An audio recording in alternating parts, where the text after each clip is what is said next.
Can Russia or China detect the F-35? Well, it's a complicated question, but the short answer would be, yes they can. There are many misconceptions about stealth, that it means being invisible, but that's not correct. The more accurate answer would be that stealth makes the aircraft look smaller. When radar waves hit an object, it reflects back in many directions, depending on the object's shape. And the aircrafts have very complicated shapes, such as wings, canopy, vertical stabilizers, or bombs. So it is guaranteed that some of them would return back to the radar receiver, which gives away the aircraft's position to the radar operator. There are two main methods today, used to minimize the radar reflection from an aircraft. The first one is by designing the aircraft in a shape that would reflect the radar waves away from the radar receiver, instead of reflecting them back to the receiver. And the second way is coating the aircraft with material that would absorb the radar waves. The amount of radar reflections that an object gives away to the radar receiver is measured as radar cross-section or RCS of that object. A typical fourth-generation fighter has an RCS of approximately 5 square meter, or depending on the size and shape of aircraft. Whereas, a fifth-generation fighter will have RCS hundreds of times smaller than that of a fourth-generation fighter, making it more difficult for the radar to spot it, until it's too late for the operator to calculate a firing solution.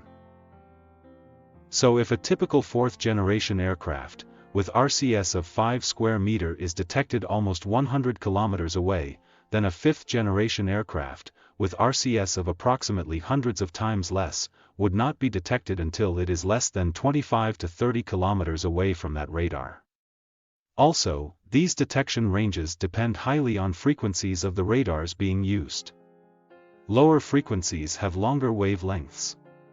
These longer waves are much more likely to detect these stealth aircrafts.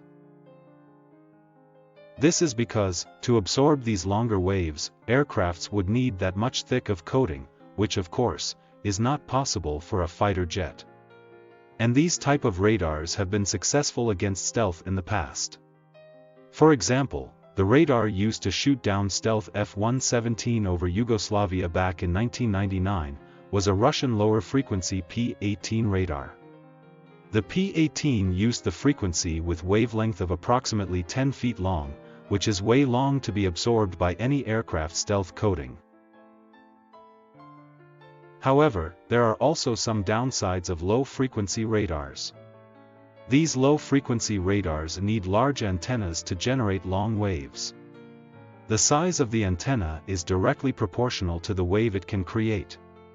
So, these radars are way bulky to be carried by aircrafts, or transported easily, therefore, their location cannot be changed easily if compromised.